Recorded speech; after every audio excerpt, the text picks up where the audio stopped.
ইমাম সাহেব এত ভালো চলে কে?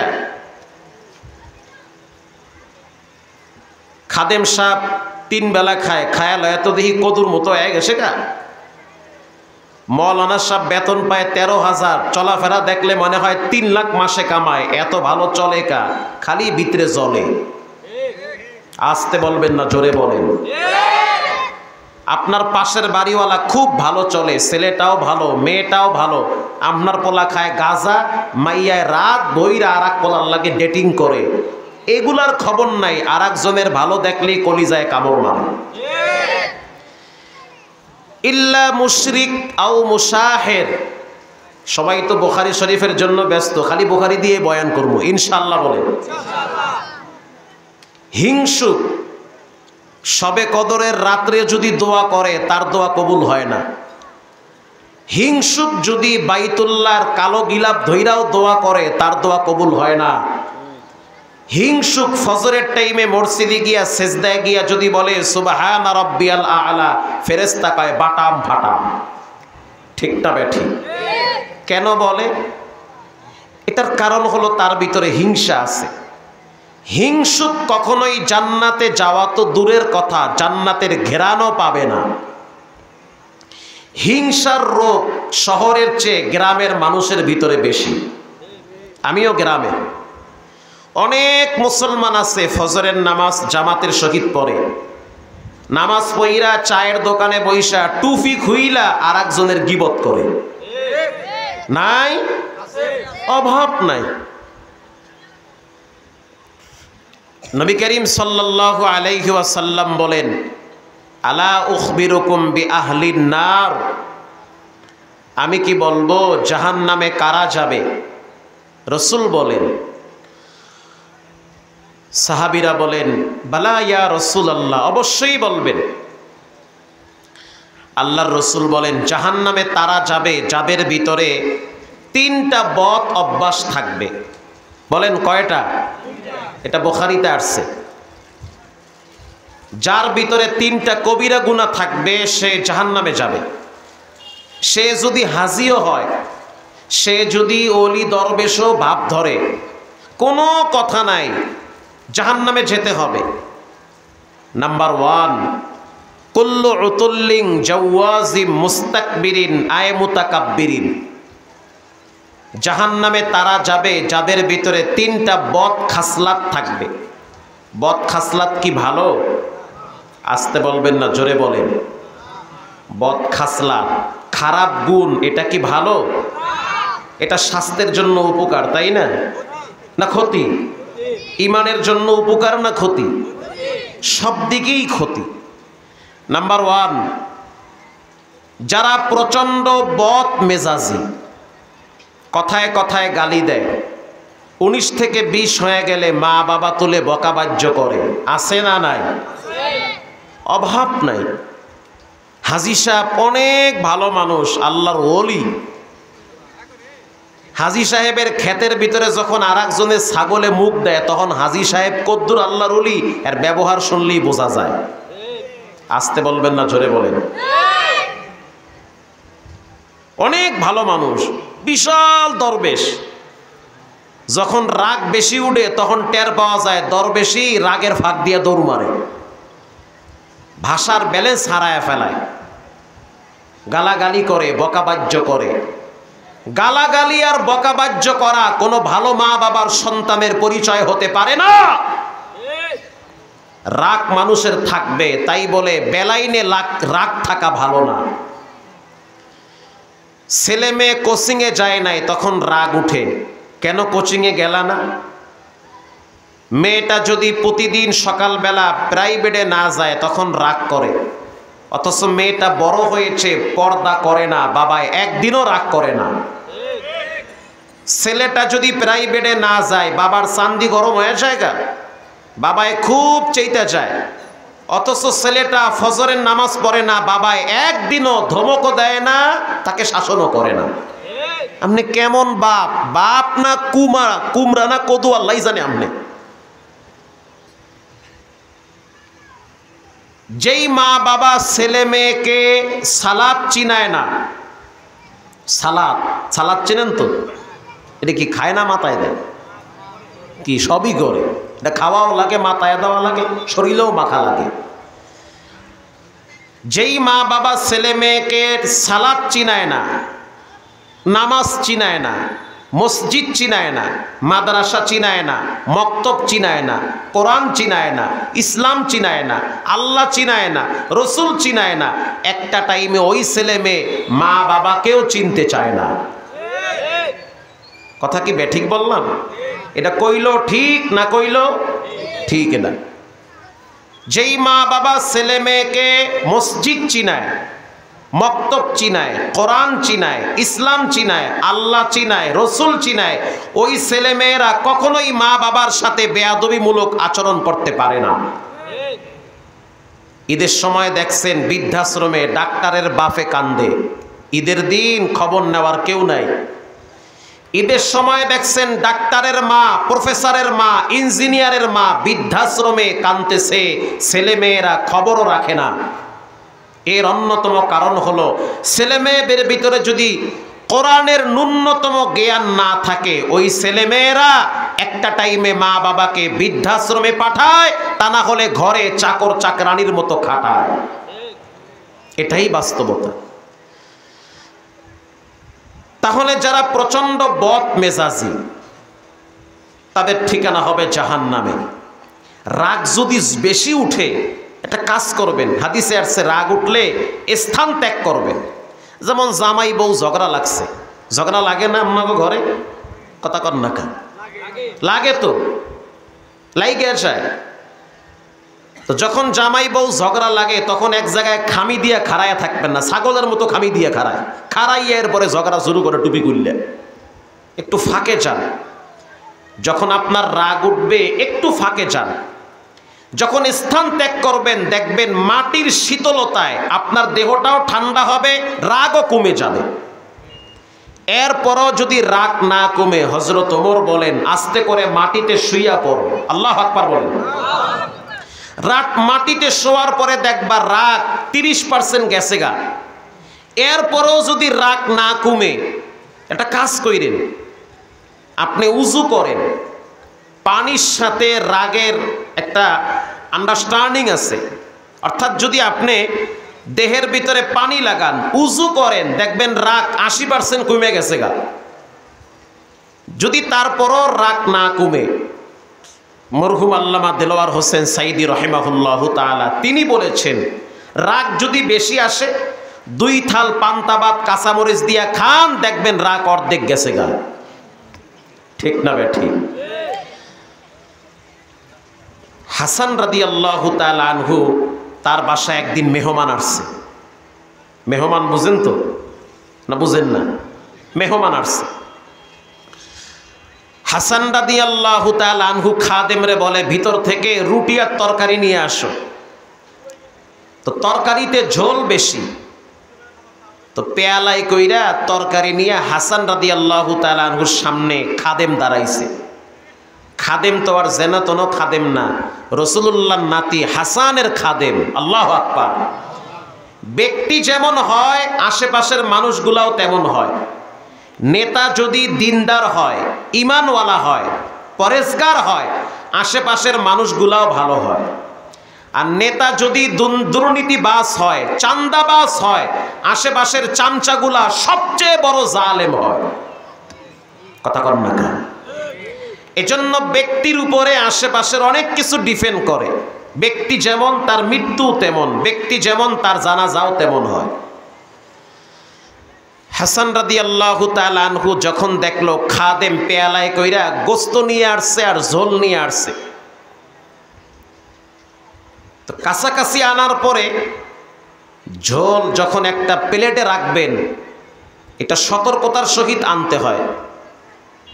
এটার চরিত্র হলো ফাঁক পাইলেই ঝোল দৌড় মারে। কথা কি বুঝতেছেন? পানি যদি আপনি পেয়ালায় রাখেন, এটা সুযোগ পাইলে কি থাকে না দৌড় মারে? এটা দৌড় মারে। তো সুযোগ পাইয়া জল গিয়া পইরা গেছে মাটিতে, পইরা ছিটকা হাসান রাদিয়াল্লাহু তাআলা আনহুর সাদা জামা পুরাটাই মাইখা গেছে। নতুন সাদা জামায় যদি খাসির গোস্তর ঝোল লাগে তখন খুব মজা লাগে না? কি মজা লাগে? মেজাজ কি ঠান্ডা থাকে না গরম থাকে? কি কথা মনে হয় বুঝেন না আপনারা? মেজাজ গরম হয়ে যায়, খুব রাগ উঠছে, রাগের ঠেলায় চোখ লাল হয়ে গেছে। করলোটা কি? রাষ্ট্রীয় মেহমান আসছে, আবার জোল আমার জামায় লাগাইছে, ইজ্জতের গোড়ায় তো পানি নাই। খাদেম চিৎকার মেরে বলল, ওয়াল কাউজিমিন, সাবধান, যারা রাগকে সংবরণ করে, রাগকে যারা কন্ট্রোল করে, তারা আল্লাহর প্রিয় বান্দা হয়। সুবহানাল্লাহ, জোরে বলে। কোরআনের একটা আয়াত মাইরা দিছে, ওয়াল কাউজিমিন, রাগ থামাও মিয়া, খালি চাইতে চাইও না।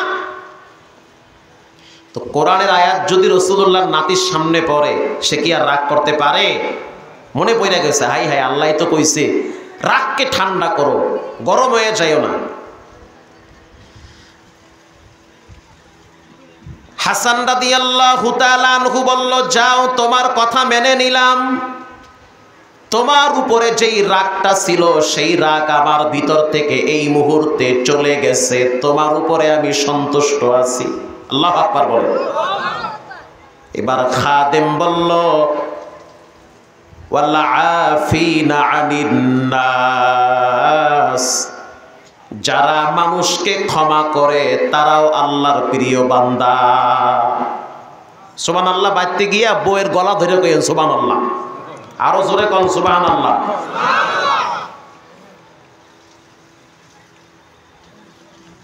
যারা মানুষরে মাফ কইরা দেয় এরা আল্লাহর বান্দা, প্রিয় বান্দা, এগো আল্লাহ গোপনেও মাফ করে। আচ্ছা তাই নাকি? বলে হ্যাঁ। হাসান রাদিয়াল্লাহু তাআলা আনহু বলল, যাও, তোমারে আমি মাফ কইরা দিছি, ক্ষমা। খাদেম চিৎকার মেরে বলল, আল্লাহু ইউহিব্বুল মুহসিনিন, যারা রাগকে সংবরণ করে, মানুষকে ক্ষমা করে, রব্বুল আলামিন তাদেরকে সবচেয়ে বেশি ভালোবাসে। সবচেয়ে বেশি ভালোবাসে যারা রাগ কন্ট্রোল করে। শক্তি আছে, চাইলে আপনি হ্যাঁ সিল্লা ফাইরিয়া লবণ লাগাইতে পারেন, কিন্তু আল্লাহর দিকে তাকায় তারে মাফ কইরা দিছেন, অপেক্ষায় থাকেন। আপনার রব আপনাকে গোপনে এমন জায়গায় ক্ষমা করবে যেখানে আপনি ক্ষমা পাইতেন না। আল্লাহর হাবিব বলেন, যারা প্রচন্ড বদমেজাজি তাদের ঠিকানা জাহান্নামে। 2 নম্বরে যারা অহংকারী তাদের ঠিকানা হবে জাহান্নামে। পৃথিবীর শ্রেষ্ঠ অহংকারী ব্যক্তির নাম ছিল ইবলিস, ঠিক না বেঠি? আল্লাহ পাক বলেন, আদম সিজদা করো, ইবলিস সিজদা করো আদম রে। ইবলিস এবার ডাইরেক্ট যুক্তি পেশ করলো, ক্বালা আনা খায়রুম মিন খালাকতানি মিন নারিন ওয়া খালাকতাহু মিন তিন।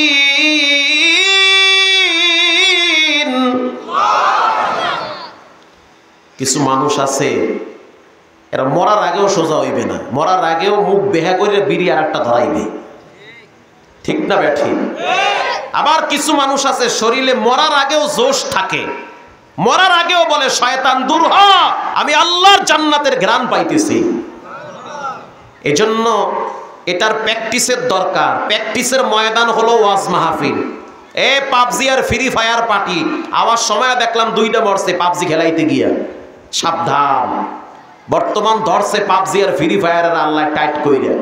3 দিন আগেও দেখলাম টিকটক বানাইতে গিয়া আপনার ট্রেনের ছাদ দিয়া পইরা 2 জন জায়গায় শহীদ হয়ে গেছে। কি শহীদ? জায়গায় গেছে গা। রেল স্টেশনের মাস্টার কয় ফড়ে গেছে, ফড়ে ফড়ে, তার মানে কি ফাঁক দিয়ে গেছে গাইডে। মৃত্যু যদি, মরণ যদি হয়, জীবন যদি দিতে হয়, সেটা যেন আল্লাহর জন্যই দেওয়া হয়। কোন ধান্দাবাজ আর চান্দাবাজ নেতার জন্য রক্ত আর জীবন দিতে চাই না। রক্ত আর জীবন ব্যয় হবে একমাত্র কোরআনের রাজ প্রতিষ্ঠা করার জন্য। আসতে বলবেন না, জোরে বলেন, ঠিক না বেঠিক? আল্লাহ পাক বলেন সিজদা করো, অসম্ভব। কেন? আমি হইলাম আগুনের তৈরি, আদম হইল মাটির তৈরি। আগুনের চরিত্র হলো ঊর্ধ্বগতি, মাটির চরিত্র হলো নিম্নগতি। আল্লাহ পাক বলেন আবা ওয়াস্তাকবারা ওয়া কানা মিনাল কাফিরিন। দুরহ, আবার পক্ষ থেকে অভিশপ্ত হয়ে গেল। অতএব যারা অহংকারী হয় তাদেরকে মনে রাখতে হবে তোমার জীবনের কোনো অস্তিত্ব নাই, কোন কারণে তুমি অহংকারী হও। তুই মুখ কি জানি কয় যে মুই কি হনুরে, মুই কি হনুরে, তার মানে হে অনেক কিছু হয়ে গেছে। ক্ষমতার গরম, টাকার গরমে মানুষ অহংকারী হয়, শিক্ষার গরমে মানুষ অহংকারী হয়।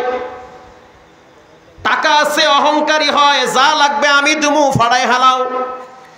শিক্ষা আছে মূর্খ বলে গালি দেয়, আছে না নাই? এজন্য খবরদার, অহংকারীরা যদি বাইতুল্লাহ গিয়া তওয়াফ কইরাও কান্দে, তাদের তওয়াফ কবুল হয় না। অহংকারীরা যদি সেজদায় গিয়াও কান্দে, তাদের চোখের পানি কবুল হয় না।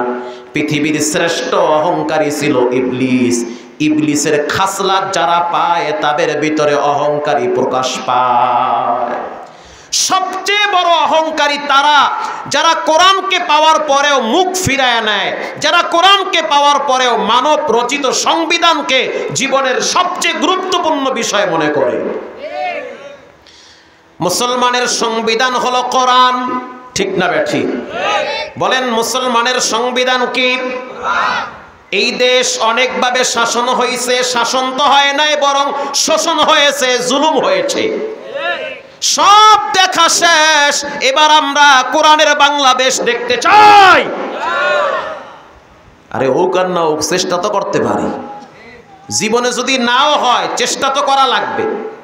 তাফসীরে ইবনে কাসিরে আসছে, ইব্রাহিম আলাইহিস সালাতু ওয়াস সালামকে যখন আগুনে ফালানো হয়, এটা কি সত্য না মিথ্যা? না এটাও জয়ীফ, কোন যে এটাও ভুয়া? এটা কোরআনে আছে না?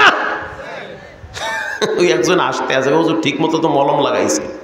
ভাইরা আমার, ইব্রাহিম আলাইহিস সালাতু ওয়াস সালামকে যখন আগুনে ফালানো হয়, বলেন কে ফালাইছে? কি? নমরুদ। নমরুদ নামের আছে দুই একজন মহল্লায়? আছে?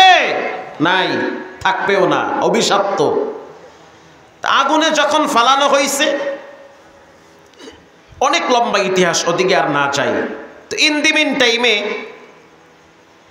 একটা ব্যাঙ আইসা নমরুদের আগুন নিবানোর জন্য চেষ্টা করে, ইব্রাহিম নবীকে সেভ করতে চায়, বাঁচাইতে চায়। আই হাই, কয় কি? ব্যাঙে প্রস্রাব করলে তো 1 কেজি হয়, তাই তো? কমপক্ষে তো আধা মণ হইবি না, বেশি কম কইলাম নাকি? 1 গ্রাম হইবে না? অকয় কি 100টা না, হের চেয়েও কম, হের চাইতেও কম। অথচ এই ব্যাঙ ইব্রাহিম নবীর অগ্নিকুণ্ড নিবানোর জন্য সে খালি মতে। প্রশ্ন করা হইল, তুমি কেন প্রস্রাব করে ইব্রাহিম নবীর আগুন নিবাইতে চাও? বিশাল এক অগ্নিকুণ্ড, প্রায় 3.5 মাইল পর্যন্ত বিশাল বড় একটা পুকুর খনন করছে, সেখানে আগুন ধরায়া দিছে। ব্যাঙ জবাব দেয়, পৃথিবীর মানুষ শোনে না, আমি জানি আমার এই ক্ষুদ্র প্রস্রাব দ্বারা কোনোদিন ইব্রাহিমের আগুন নিববে না, তবে আমি আল্লাহরে দেখাইতে চাই আমি ইব্রাহিম নবীর পক্ষে আছি। সুবহানাল্লাহ। যদি কয় না মুখ যেন বেহা হইয়া যায়, সুবহানাল্লাহ জোরে কম। আমি ইব্রাহিম নবীর পক্ষে আছি। আল্লাহু আকবার বলেন। আমরা ইসলামের পক্ষে আছি, কোরআনের পক্ষে আছি। কে কোন দল করে এটা দেখার সময় নাই। যে বলবে আমি চাই আল্লাহর কোরআনের আইন প্রতিষ্ঠিত হোক, আমরা তার পিছনে রক্ত আর জীবন দিতেও রাজি আছি। কোরআনের একটা আইন যদি পার্লামেন্টে পাশ হয়, বেশি লাগবে না। আস-সারিকু আস-সারিক, চুরি করলে হাত কাইটা দাও। এই বয়ান তো আমি মতিঝিলে করি, জুমায় মুসল্লি হয় 11 থেকে 12,000। আমার নামেও মামলা আছে, তবে এখন একটু মামলাটা ঠান্ডা হয়েছে আলহামদুলিল্লাহ। যে মামলা দেশে হে কিন্তু গতকালকে ধরা খাইছে। তুরিন আফরোজ, কালামানিক, 116 জন আলেমের নামের লিস্ট হয়েছে না, তা আমার নাম 53 নাম্বারে, মারহাবা বলেন। এ কথা মনে রাখতে হবে, আপনি পৃথিবীর যে কোনো প্রান্তে সঠিক কথা বলবেন, আপনার উপরে জুলুম, নির্যাতন, মামলা হামলা হবে। আসতে বলবেন না, জোরে বলেন। তবে আমরা চাই বর্তমান সবাই মিলেমিশে বসবাস করতে। যারা দেশের পক্ষে, ইসলামের পক্ষে, মানবতার পক্ষে, আমরা তাদের পক্ষে আছি। এবার আল্লাহর রাসূল বলেন 3 নম্বরে জাহান্নামে তারা যাবে যারা প্রচন্ড হিংসুক। কি সুখ? আরো জোরে, আরো জোরে। হিংসুক। হিংসা মানে আর একজনের উন্নতি দেখলে শান্তি না কষ্ট? ওইটাও দেখি বোঝেন, মারহাবা। ভাই কি খবর হনছো? কি খবর? কাম তো বইটা গেছে গা। কি ঘটছে? অমুকের পোলায় চাকরি পাইছে। ধরো বেটা, মানে চেহারাটা এমন বেসকি মারছে মনে হয় ঠাড়া পড়ছে। ধরো বেটা, চাকরি, বেসরকারি চাকরি, কয়দিন পর দেখবা কোম্পানিও নাই, ওরও চাকরি নাই, বাদ দে বেটা। আচ্ছা তাই নাকি? কিছুদিন পরে আবার বলে ভাই কাম তো বইটা গেছে গা। কি করছে? চাকরি তো সরকারি হয়েছে। হাসা কও না, হুইন না কও। আমি পত্রিকায় দেখছি সরকারি চাকরি, বেতন আর কয়টা, ঘুষ না খাইলে কি আর পেট চলে? বাদ দেবে না। কথা কি বোঝেন মো? বলেন এইটা কি কয়? এটা হিংসা। তোমার এত জলে কা, এত খোসায় কা কিরমিতে?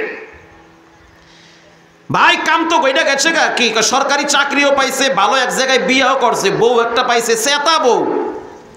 কালা মানিকের আবার দেশে কেটা সেতা বউ? দেশে সেই বউ একটা পাইছে। দেখ মুনানের সংসার কয়দিন টেহে, খালি জ্বালা। ভাই বাচ্চা কাচ্চা হইছে, ধুরু বেটা, এই যুগের সংসার টেহে বেশি দিন। 6 বাচ্চার মা, হেও দেখি আর একজনের লাগে জায়গা। বাদ দাও এর পেশা। কিছুদিন পরে কয় ভাই বাড়ি তো বিল্ডিং করতে আছে। ও কও কি? হাসা কথা কহ। বিল্ডিং যেই কায়দায় ভূমিকম্পে ধাক্কা মারতে আছে, ও কমে গিয়ে পরে ঠিক আছে। এটাতে কি কয়? আরো জোরে বলেন, আরো জোরে। হিংসা। আপনার বলা উচিত ভাই অমুকে ভালো আছে, আলহামদুলিল্লাহ, চাকরি পাইছে, মাশাআল্লাহ, দোয়া করি আল্লাহ পাক যেন তার ইনকামের ভিতরে বরকত বাড়ায় দেয়। ঠিক না বে ঠিক? এই হিংসুক মক্কা মদিনায় গিয়েও শান্তি পায় না, ওখানে গিয়েও খোসায়, এইটা ওইরকম হইছে কা, ওইটা ওইরকম হইছে কা, খালি জ্বালা পোড়া। রাসূল বলেছেন কেউ যদি বলে সব শেষ, ধ্বংস হইয়া গেছে, সে যেন মনে করে সে নিজে ধ্বংস হইছে। কথা কন না কা? নিজের মেয়ের খবর নেয়, নিজের স্ত্রীর খবর নেয়, দেখবেন এরাই ধ্বংস হইছে, আর একজন ধ্বংস হয় নাই। আল্লাহর হাবিব বলেন যারা হিংসুক তারা জান্নাতে যাবে না। বিখ্যাত মুহাদ্দিস কুতুবুল আলম,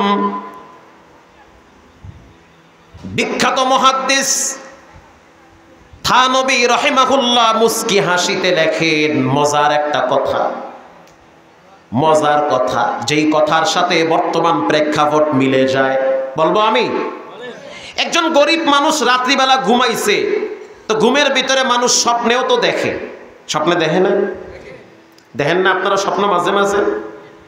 অনেকে আছে স্বপ্নে দেখে যে হেলিকপ্টারে বৈশা বৈশা রুটি আর খাসির গোস্ত খাইতে আছে।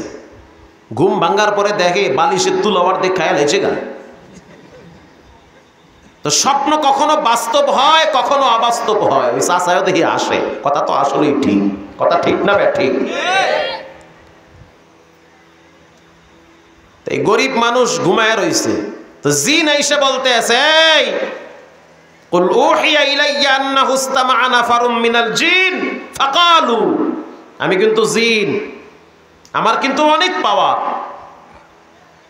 আমি তোমার কাছে আসছি তোমার সুখ দুঃখ দেখার জন্য, খোঁজ খবর নেওয়ার জন্য। এত কষ্ট করো, আমার খুব খারাপ লাগে, তোমার কিছু লাগবে বলো? কহ লাগবে।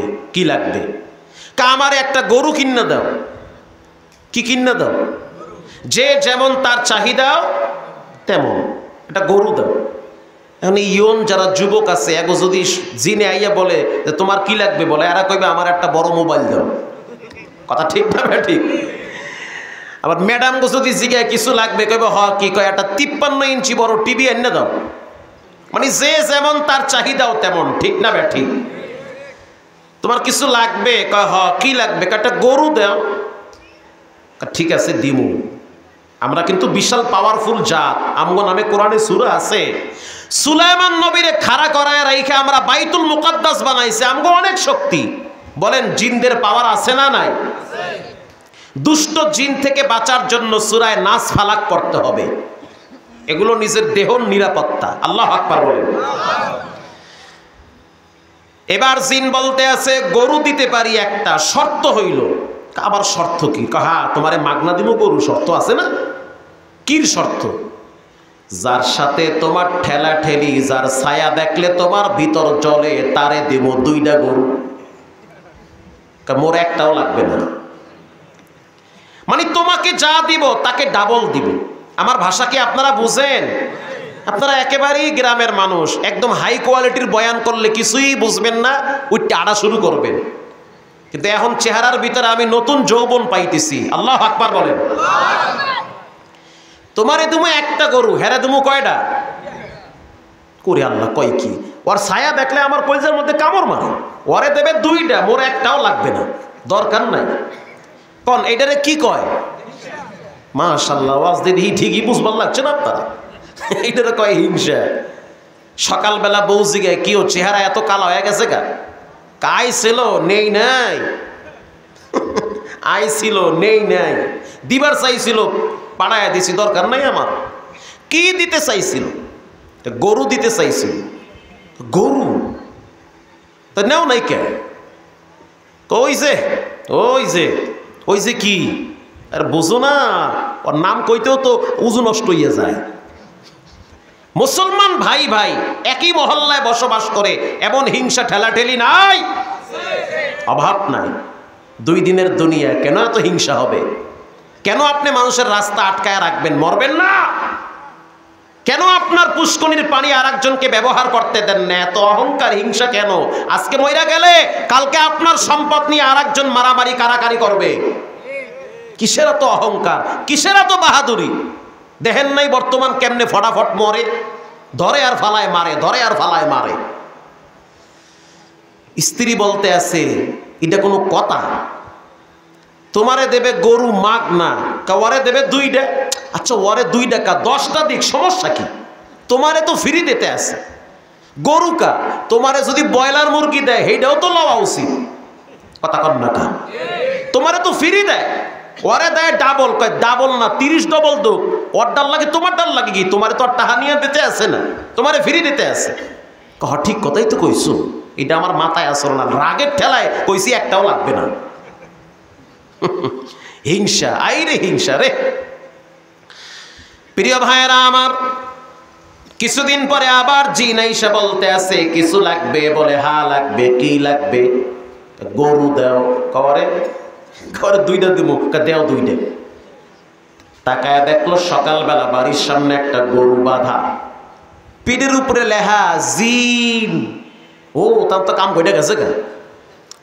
কথা কি বুঝতেছেন? হ্যাঁ বুঝার লাগে বলতে আছে।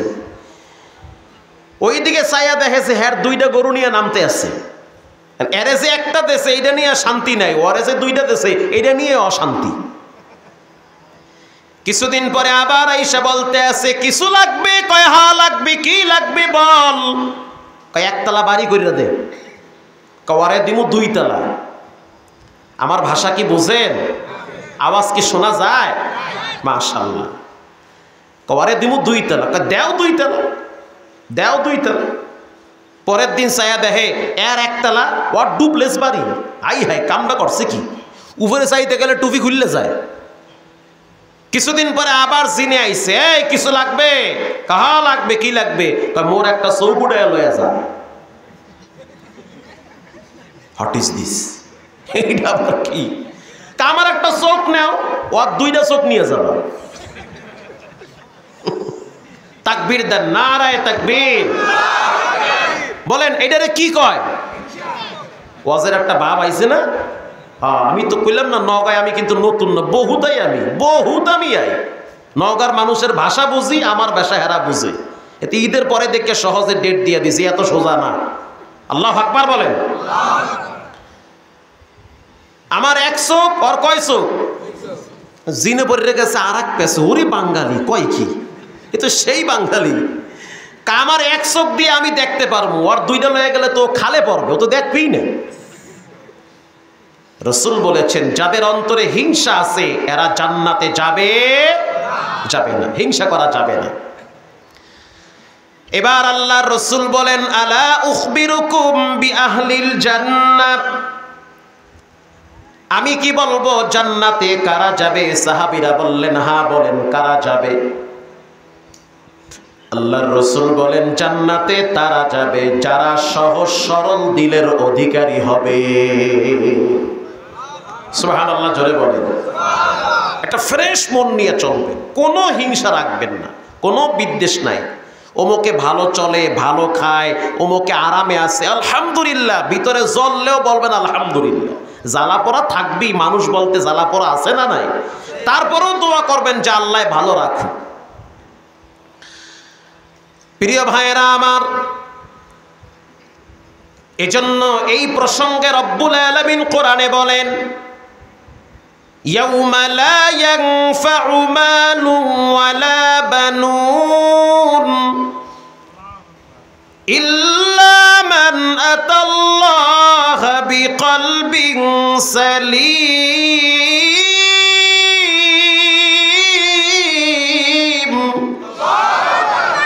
মাশাআল্লাহ, আল্লাহু আকবার। যে যেইটা করে সেইটা ঘুমের ভিতরেও প্রকাশ পায়। সুবহানাল্লাহ, আলহামদুলিল্লাহ। যারা জিহ্বায় বাড়ি মারে এরা মরার টাইমও এই আওয়াজ নিয়ে কবরে যাবে। আল্লাহু আকবার, জোরে বলেন। জামাই থাকে সৌদি আরব, বউ জিগায় কি করো? কয় আমি সৌদি আরবে হেলিকপ্টার চালাই। বউ চিন্তা করতে আছে আমার জামাই তো নিজের নামই লিখতে পারে না, হেলিকপ্টার কেমনে চালায়? কথা কি বোঝেন? তারপরও বউয়ের লাগে একটু ফাফল লইছে, একটু দাম দেখাইছে যে আমি কিন্তু বিমান চালাই, তুমি আমার মগা মনে করছো? তুমি পাইলটের বউ। বউয়ের লাগে একটু রস তামাশা করা যায়, এটা ভালো খারাপ না। বউ চিন্তা করতে আছে পাইলটগিরি করে সৌদি আরবে, বাহ তো সেই জামাই। রাইতের বেলায় জামাই বউ ঘুমাইছে, ঘুমের ভিতরে জামাই বলতে আছে জোতায় পালিশ লাগবে, পালিশ। ও মাই গড, এটা আবার কি কয়? তার মানে সে সারাদিন যেটা করত ওটা অনেক সময় ঘুমের ভিতরেও প্রকাশ পায়। সকাল বেলা বউ এরকম কন্যা দিয়ে গুতা মারছে, কি বিমান কই তোমার? তুমি দেখি জুতা খুঁজবার লাগছো, সমস্যা কি? সমস্যা হয়েছে তুমি ঘুমের ভিতরে কইতে আসছো জুতায় পালিশ লাগবে, পালিশ। তার ধরা হয়ে গেছে কি? আমি প্রত্যেক কর্মকে আমরা বড় করে দেখি। কাজ তো কাজই, লা নাদামাতা ফিল আমালি, কোনো কাজে লজ্জা নাই। তবে মানুষের পকেট থেকে অবহিত টাকা নেওয়াটাই হলো লজ্জা আর ইতরের ব্যাপার। বাবার টাকা আছে বসে বসে খান, বাবার টাকা আছে বসে বসে খান। এই কথাটা খুব ভালো লাগছে আমার। শায়েখ আব্দুর রাজ্জাক বিন ইউসুফ সাহেব প্রায় বলে বাবার টাকা আছে বসে বসে খান, বাবার টাকা নাই কর্ম করেন। কি করবেন? ব্যবসা করেন, পারি না। সবজি বিক্রি করেন, পারি না। বাদাম বিক্রি করেন, পারি না। রিক্সা চালান, পারি না। ভিক্ষা করে খান, তারপরেও দুর্নীতি আর চুরি করা যাবে না। উরি সুবহানাল্লাহ, কথার লোট কি? কষ্ট হইতেছে আপনাদের? আল্লাহ আমাদের সকলকে হেদায়াত দান করেন। আরো জোরে বলেন আমিন। জান্নাতে তারাই যাবে যারা সহজ সরল দিলের অধিকারী, যে যেটা জিহ্বায় লারে সেটা ঘুমের ভিতরেও প্রকাশ পায়। এজন্য রাসূল বলেছেন যখন তুমি ঘুমাইতে যাবা তখন উযু করে বিছানায় শুইয়া পড়বা, আর জিহ্বা লড়ায়া লড়ায়া পড়ো সাল্লাল্লাহু আলাইহি ওয়াসাল্লাম, সাল্লাল্লাহু আলাইহি ওয়াসাল্লাম পড়তে থাকো। ঘুমের ভিতরেই দেখবা নবীর সাথে সাক্ষাৎ হয়ে যাবে। পড়তে থাকো। জিহ্বা লড়াইয়া একবার নবীর উপরে দুরূদ শরীফ পড়ে, মান সাল্লা আলাইয়া ওয়াহিদা, কেউ যদি একবার জিহ্বা লড়াইয়া আল্লাহর নবীর উপরে দুরূদ পাঠ করে, আল্লাহর রাসূল বলেন 10টা গুনাহ মাফ করে দেওয়া হয়। শুধু তাই না, 10টা নেকি তার আমলনামায় লেখা হয়, 10 গুণ মর্যাদা সম্মান বৃদ্ধি করে দেওয়া হয়। শুধু তাই না, তার বাবার নাম, তার ঠিকানা সহ একজন ফেরেশতা পুরা ডিটেইলস, তার ঠিকানা সহ, তার ডাটা সহ রাসূলুল্লাহর রওজা আতাহারে পৌঁছায় দেওয়া হয়। আল্লাহু আকবার, জোরে বলেন। ঢাকার থেকে একবার না চাঁদপুর থেকে একবার লঞ্চে বরিশাল যাইতেছি। বরিশালের নাম শুনছেন না? লঞ্চ আছে না? আছে। তো লঞ্চে কিছু হকার উঠে, হকার দেখছেন নাকি? মানে এক একজনে এক একটা বিক্রি করে। তা আমরা তখন ছোট মাদ্রাসায় পড়ি চট্টগ্রামে। তো লঞ্চে উঠার পরে দেখলাম রাত তখন 2টা বাজে, চাঁদপুরে ঘাট দিছে, লঞ্চ যাবে বরিশাল। তো উঠার পরে দেখলাম একজন হকার এক হাতে শার্ট আর এক হাতে প্যান্ট বিক্রি করতেছে। শার্ট আর প্যান্ট, কিছু প্যান্ট তার হাতে, কিছু শার্ট তার হাতে। এখন সে বলতেছে বাইচালন 30, বাইচালন 40। কথা কি বুঝতেছেন? মাশাআল্লাহ। বাইচালন 30, বাইচালন 40। এখন একজন মুরব্বী তাকে বলল, বাবা এত সুন্দর করে বলো বাইচালন 30, বাইচালন 40, তোমার বাড়ি কই? 30। তোমার নাম কি? 40। ও আল্লাহ, কয় কি? তার মানে তাকে যাই জিজ্ঞেস করে সে বলে 30 আর এটা তার জিকির। মানে অটো হয়ে গেছে গা, ঘুমের ভিতরে এটাই কয়। বিশ্বাস করে, চোখে দেখা, একটা না কতগুলা হিসাব ছাড়া। এই বেচারায় বেচা বিক্রি কইরা আমাকে বাসায় হইয়া রয়েছে। সব বেচার পরে 30 আর 40 টাকা প্যান্ট কি একেবারে আপনার গামছা গমছা দিয়ে আর প্যাকেট ট্যাকেট করা কি স্পেশাল থাকে? ওইটা বেচে আবার ঝাড়ু দেয়, ওইটা আবার মাথার নিচে দিয়ে হইয়াও থাকে। কথা কন না কা? আবার খাওয়ার টাইমে দেখি বিছাইয়া রুটি আর কলাও খায়। ওইটা হেই প্যান আর হেই শাক তো মাথায় দিয়ে হইয়া রয়েছে। আমরাও পাশে শুয়ে রয়েছি। ঘুমের ভিতরে হঠাৎ চিল্লান মারছে 30। এত ঘুমাইতেছে, যেই কইছে 30 একটা উঠতে মারছে দৌড়। ঘুমন্ত ব্যক্তির পাশে যদি হঠাৎ চিৎকার মারে তার তো মাথা ঠিক থাকে না। যখন দৌড় মারতেছে লঞ্চের চুকান ম্যান নিচে বয়ে রয়েছে, হে টাইনা বেরা কয় তুই কই যাও? আমি তো মনে করছি লঞ্চ বুঝি পানির তলে যায়। তখন আমরা চিন্তা করলাম, ওরে আল্লাহ, এই জন্যই তো বলা হয়েছে আল্লাহর জিকির জিহ্বায় রাখবা, আল্লাহর স্মরণ জিহ্বায় রাখবা, বেশি বেশি কোরআন পড়বা, বেশি বেশি আল্লাহকে ডাকবা, বেশি বেশি দুরূদ শরীফ পড়বা। এটা জিহ্বায় লাইগা গেলে কলিজায় লাইগা যায়, মরার সময় আল্লাহর নাম মুখ থেকে বেরিয়ে যায়। ঠিক না বেঠিক? ইয়াউমা লা ইয়ানফাউ মালু ওয়ালা বানুন, কিয়ামতের দিন মাল কাজে আসবে না, সন্তান কাজে আসবে না। ইল্লা মান আতাল্লাহা বিকলবিন সালিম, একমাত্র পরিষ্কার অন্তরটাই কাজে আসবে। যার দিল যত ভালো তার মর্যাদা রবের কাছে তত বেশি। সুবহানাল্লাহ বলে। বর্তমান বাইতুল্লাহ শরীফের একজন ইমামের নাম হলো ইয়াসিদ দোসারি।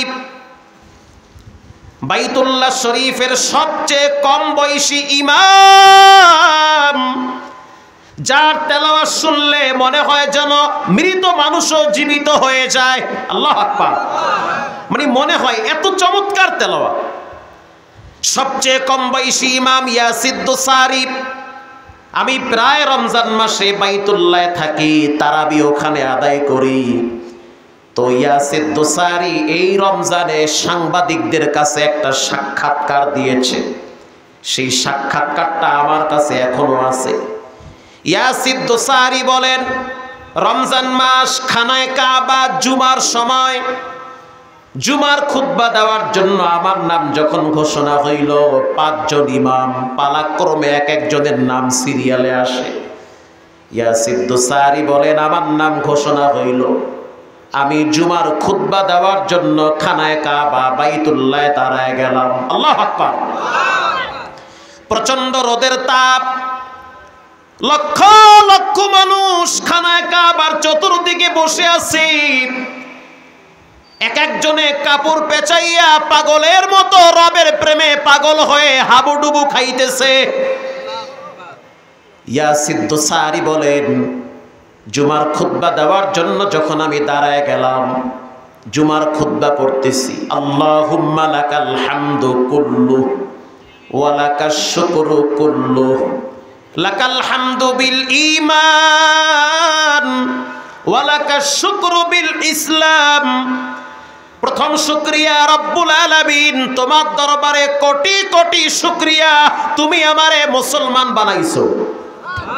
আরো জোরে ভলিউম বাড়ায়া দিয়ে বলেন সুবহানাল্লাহ। ওয়ালাকাল হামদু বিল ঈমান, তুমি আমাকে ঈমানের নূর দান করেছো। ওয়ালাকাশ শুকরু বিল ইসলাম, আমার ধর্ম, আমাদের ধর্ম হলো পিওর ধর্ম ইসলাম। ওয়ালাকাশ শুকরু বিল কুরআন, তোমার দরবারে কোটি কোটি শুকরিয়া, তুমি আমারে কোরআনের নূর সিনার ভিতরে দান করেছো। যেই কোরআন শোনার জন্য রমজান মাসে বাইতুল্লাহর চতুর্দিকে প্রায় 40 লক্ষ মানুষ দাঁড়িয়ে যায়। চমৎকার তেলাওয়াত দোসারির, আই হাই পড়ার মজা কি! যুবক ভাইয়েরা আমার, পাবজি, ফ্রি ফায়ার, টিকটক বন্ধ করে দাও। ঘুমাইতে ঘুমাইতে মোবাইল টিপো আর ল্যাংটা নাচ গান নিয়ে ব্যস্ত। হঠাৎ যদি মরণ হয়, বেঈমান হয়ে মরা লাগবে। ঘুমাবার আগে মোবাইলের যত ফাংশন আছে বন্ধ করে দিয়ে যদি মোবাইল টিপটি মনে চায়, কানের পাশে শায়েখদের, বড় বড় শায়েখদের কোরআন তেলাওয়াত বাজাবা।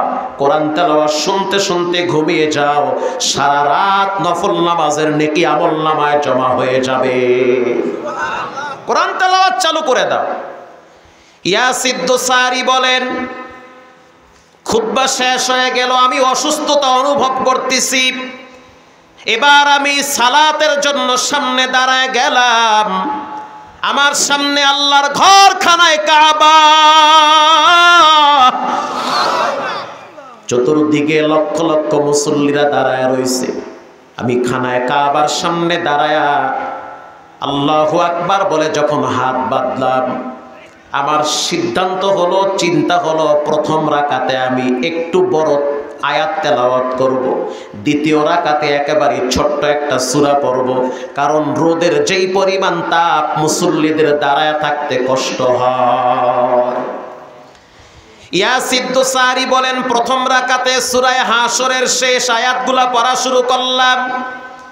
হুয়াল্লাহুল্লাযী লা ইলাহা ইল্লাহু আলিমুল গায়বি ওয়াশ শাহাদাতি হুয়ার রাহমানুর রহিম।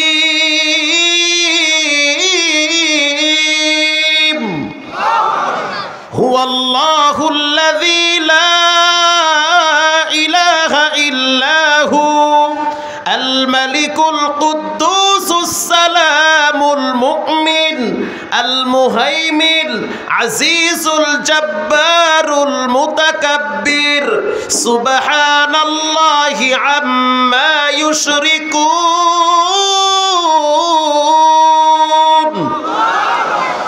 আমি যখন তেলাওয়াত শুরু করলাম, তেলাওয়াতের ভিতরে আবেগ ছিল, ভালোবাসা ছিল, রবের ভয় ছিল। আর এই তেলাওয়াতের ভিতরে আমি টের পাইলাম যে পিছনে অনেক মুসল্লিরা নামাজে কান্নায় ভেঙে পড়েছে। যার দিল যত ভালো, সে নামাজে দাঁড়াইয়া থাকতে তত বেশি মজা পায়। যার দিল যত ভালো, সে কোরআনের সাথে সম্পর্ক রাখতে তত মজা পায়। যার দিল যত ভালো, সে মসজিদে গিয়া সালাতে দাঁড়ায় থাকতে তত মজা পায়। যার দিল যত পরিষ্কার, তার দ্বারা গুনাহের কাজ কম হয়। যার দিল যত ভালো, তার দ্বারা সমাজের ভিতরে ফাসাদ সৃষ্টি হতে পারে না। ইয়াসিদ দোসারি বলেন, আমি যখন দ্বিতীয় রাকাতে দাঁড়ায় গেলাম, দ্বিতীয় রাকাতে আমি সূরায়ে কুরাইশ তেলাওয়াত শুরু করলাম। লিইলাফি কুরাইশ ইলাফিহিম রিহলাতাশ শিতাই ওয়াস সাইফ فليعبدوا رب هذا البيت رب هذا البيت আল্লাহু আকবার বলেন। এই ঘরের রবের গোলামি করো, ওই ঘরটা হলো আল্লাহর ঘর। ইমাম দাঁড়ায় বলতেছে এই রবের ঘরের গোলামি করো, এই রবের ঘরের মালিকের গোলামি করো। আল্লাহু আকবার। আমি যখন তেলাওয়াত শেষ করলাম, সালাম ফিরাবার পরে টের পাইলাম পিছন থেকে এক যুবক দৌড়ায় আমার দিকে আসতেছে। পুলিশ আইসা তারে থামায়া দিছে, নিরাপত্তার দরকার আছে। পুলিশ যখন যুবকরে আটকায়া দিছে, ইয়াসির দোসারি বলল, আমি বুঝতে পারলাম যুবকের মায়াবী আওয়াজ আর কান্না বড় ভয়ঙ্কর রূপ ধারণ করেছে, আবেগ ভরা কান্না। আমি পুলিশকে বললাম রাস্তা ছাইরা দাও, আমার কাছে আসতে দাও। যুবক যখন আমার কাছে আসলো, তাকায় দেখলাম যুবকের চেহারার ভিতরে এখনো ট্যাটু আঁকা আছে, ট্যাটু। তার মানে যুবক বেলাইনের যুবক, যদিও মুসলমান কিন্তু বেলাইনের ছিল। আমি তাকায় দেখলাম তার চোখের পানি বায়া বায়া, এহরামের কাপড় ভিজতেছে। প্রশ্ন করলাম মা ইউবকি কায়া শাবাত, কেন কাঁদো, কি হয়েছে তোমার, চোখের অশ্রু কেন বায়া বায়া পড়ে? যুবক বলতে আছে, দোসারি শায়েখ শুনে নেন, এই কান্নাটা কষ্টের কান্না না, এই কান্না হলো আনন্দের কান্না। আমার বয়স 22 বছর, আমার বাড়ি হলো ইউরোপে। আমার মাও সালাত পড়ে না, বাবাও পড়ে না। একটা টাইমে দেখি আমার আব্বা আম্মা সালাত শুরু করেছে, কারণ তাদের ভিতরে মরণের ভয় ঢুকছে। আমিও সিদ্ধান্ত নিলাম কি করব, কিন্তু বন্ধু বান্ধবের পাল্লায় পইরা মদ পান করি, মেয়েদের সাথে গিয়ে আড্ডা মারি, দেহের ভিতরে ট্যাটু আর্ট করছি, ইহুদিদের কালচার আমি গ্রহণ করেছি। আমি একজন মুসলিম সন্তান। এলাকার কিছু বন্ধু বান্ধব চিন্তা করলো যে রমজান মাসে এখানে থাকা যাবে না, বাইতুল্লাহ গিয়ে তাওয়াফ করব। আল্লাহু আকবার। তখন আমাকে বলল রমজান মাসে তো মদ খাওয়া যাবে না, রমজান মাসে তো কোনো নারী নিয়ে আড্ডাবাজি করা যাবে না, তো কি করা যায়? চলো, জীবনে অনেক পাপ করছি, এবছর রমজানে কাবায় গিয়ে সময় কাটাবো, একান্ত রবের সাথে সময় কাটায়া গুনাহ মাফ করাবো। আমি চলে আসছি তাদের সাথে খানায় কাবার এখানে। আসার পরে আমার খুব ভালো লাগতেছে। সকালবেলা আমি জেদ্দায় নামার পর ওখান থেকে আমাকে নিয়ে আসা হইল কাবায়। ইহরামের কাপড় পইরা যখন আমি তাওয়াফ কমপ্লিট কইরা আপনার পিছনে দাঁড়ায় গেলাম, আপনার নামাজের ভিতরে, সালাতের ভিতরে ভাঙ্গা কণ্ঠে তেলাওয়াত শুইনা মনে হইতে আছে আমার ভিতর থেকে শক্ত পাথরের মতো দিলটাকে আল্লাহ আস্তে আস্তে নরম বানায়া দিছে। দোসারি, আমি জীবনে অনেক পাপ করছি, রাতেও গুনাহ করছি, দিনেও গুনাহ করছি। এই জিহ্বায় মদ লাগাইছি, দাঁত দিয়া মদের বোতল কামড়ায়া ধরছি, মদ পান কইরা কইরা কলিজাটারে কালা বানাইছি। আমার কি কোনো ক্ষমার রাস্তা আছে নাকি? আমার ভয় লাগতেছে, না জানি কোন মসজিদের পালকি বাড়ির সামনে চলে আসে। ভয় লাগতেছে, না জানি কোন সময় দোকানে কাপড়ের কাপড় আমার জন্য চলে আসে। আমার সমবয়সী অনেক বন্ধু বান্ধব মারা গেছে। এবার আমি আল্লাহর কাছে ক্ষমা পাইতে চাই। আল্লাহু আকবার বলেন। ইয়াসির দোসারি বলেন, আল্লাহর রাসূল বলেছেন, আত্তাইবু মিনাজ যামবি কামাল্লা যামবালা, যে তওবা করে সে আল্লাহর কাছে নিষ্পাপ হয়ে যায় বাচ্চাদের মতো। বাচ্চা যেমন মায়ের পেট থেকে আসে নিষ্পাপ, যে তওবা করে সেও তেমন নিষ্পাপ হয়ে যায়। ইয়াসির দোসারি বলেন, তওবা করো, করছি আবার করো। সে তার হাতের সাথে হাত লাগায়া দোসারি তওবা করাইতেছে। পড়ো আস্তাগফিরুল্লাহ, আস্তাগফিরুল্লাহ। আল্লাহর কাছে খাঁটি দিলে তওবা করো। হজ করার পরে বাড়িতে গিয়া কোনো ধরনের খারাপ আড্ডাখানায় যাবা না। কয় না, যাব না, আজ থেকে আমি দাড়িটাও রেখে দিলাম, জীবনে কাটবো না। দোসারি বলেন ইয়াউমা লা ইয়ানফাউ মালুন ওয়ালা বানুন, কিয়ামতের দিন মানুষের সম্পদ কাজে আসবে না, মাল কাজে আসবে না, সন্তান কাজে আসবে না, একমাত্র তওবাকারী কলিজাটাই কাজে আসবে। আল্লাহু আকবার বলেন। যারা তওবা করে তাদের দিল ফ্রেশ থাকে, এজন্য ভালো দিলওয়ালা মানুষ হন। গেটাবের নাম মুসলমানি না, আত্মাটাকে পরিশুদ্ধ করার নামই হলো মুসলমানি। অন্তরটাকে পরিষ্কার বানায় নেন। আল্লাহর রাসূল বলেন আকসিরু যিকরাহা মিন লাযযাতিল মাউত, মৃত্যুর কথা বেশি বেশি স্মরণ করো, দিল নরম হয়ে যাবে। কবরের কথা স্মরণ করো, দিল নরম হয়ে যাবে। আরো মজার বিষয় হলো এরকম কিছু দিলওয়ালা সাহাবীদের ঘটনা বুখারী শরীফে আসছে। আল্লাহু আকবার বলেন। একজন মহিলা সাহাবী এশারের নামাজের টাইমে আবু হুরায়রাকে ডাক দিয়েছে। তামবিহুল গাফিলিনাস, ইয়া আবা হুরায়রা তাআল, আবু হুরায়রা একটু কাছে আসো। কেন? এই জন্য কাছে আসবো যে আমি এমন একটা ঝামেলায় পড়ছি যেটা তোমার মাধ্যমে সমাধান করতে চাই। কষ্ট হয় আপনাদের? আমি কি দোয়া করে দিব? আবু হুরায়রা বলতে আছে, কি সমস্যায় পড়লাম? পর্দার ভিতরের মা বোনেরা শুনে নেন, সাবধান হয়ে যান মা, আল্লাহর আযাব থেকে নিজেকে বাঁচান, কবরের আযাব থেকে নিজেকে বাঁচান। কবরে কোনো পীরের পরিচয় চলবে না, মুর্শিদের পরিচয় চলবে না, কে সালাফি কে হানাফি এই পরিচয় কবরে চলবে না। কবরে পরিচয় একটাই চলবে, লা ইলাহা। কার ঈমান আছে কার ঈমান নাই এই পরিচয়টা কবরে চলবে। প্রিয় ভাইরা, আবার মহিলা এবার যখন বলল আবু হুরায়রা আমি তো মারাত্মক গুনাহ করছি। কি করলা? বলে আমি জিনা করছি। আচ্ছা, তারপরে? বলে আমি জিনা করার পরে প্রেগনেন্ট হইছি। আচ্ছা, তারপর? বাচ্চা পেটের ভিতরে বড় হইছে। তারপর? সেই বাচ্চাকে আমি নিজের হাতে হত্যা করছি। আবু হুরায়রা বলতে আছে তুমি বিনাশ হয়ে যাও, হালাক হয়ে যাও। একই তো নিজে গোপনে জিনা করলা, আবার বাচ্চাটারে কেন হত্যা করলা? মহিলা বলতে আছে আবু হুরায়রা আমার কি কোনো ক্ষমার দরওয়াজা আছে নাকি? আল্লাহ কি আমারে মাফ করবে নাকি? আবু হুরায়রা বলতে আছে সেটা আমি জানি না, তুমি দূর হও। মহিলাটা যখন বলল আবু হুরায়রা যেভাবেই হোক আমার ক্ষমা পাওয়া লাগবে। আবু হুরায়রা বলতে আছে আল্লাতি তাত্তালিউ আলাল আফইদা, আল্লাহর জাহান্নামের আগুনের পাওয়ার এত বেশি, শরীরের যে কোনো অঙ্গে লাগলে কলিজা ভুনা হয়ে যাবে। জাহান্নামের আগুন থেকে যদি বাঁচতে চাও তাহলে রবের কাছে গোপনে তওবা করো। আল্লাহু আকবার। এটা বইলা আবু হুরায়রা চলে গেছে রাসূলের দরবারে। যাওয়ার পরে বলতে আছে ওগো আল্লাহর হাবিব, একজন মহিলার ছিল, জিনা করছে, বাচ্চা পেটে আসছে, বাচ্চা ভূমিষ্ঠ হয়েছে, আবার গলা টিপে হত্যা করেছে। ওই মহিলার কি কোনো ক্ষমার রাস্তা আছে নাকি? আল্লাহর হাবিব বলতে আছে আবু হুরায়রা তুমি কি বলছো মহিলাটারে? আবু হুরায়রা বলতে আছে আমি মহিলাটারে বলছি দূর হ, আল্লাহর আযাব বড় কঠিন।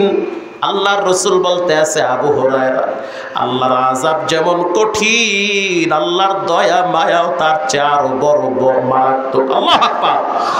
আল্লাহর দয়ার কোনো কমতি নাই, বড় বড় বেঈমানকেও আল্লাহ ক্ষমা করে দেয়। আবু হুরায়রা একটু আগেই তো হযরত জিবরাইল কোরআনের আয়াত নিয়ে আসছে, ইল্লা মান তাবা ওয়া আমানা ওয়া আমিলা আমালান সালিহা। আবু হুরায়রা শুনে নাও, আল্লাহ পাক বলেছেন কেউ যদি ঈমান আনার পরে গুনাহ করে, ঈমান আনার পরে গুনাহ করে, যেমন আমরা ঈমান আনছি আপনারাও আনছেন, ঈমান আনার পরে গোপনে অপরাধ পাপ আছে না নাই? গোপনে পাপ আপনারাও করছেন, অনেকেই গোপনে পাপ করে।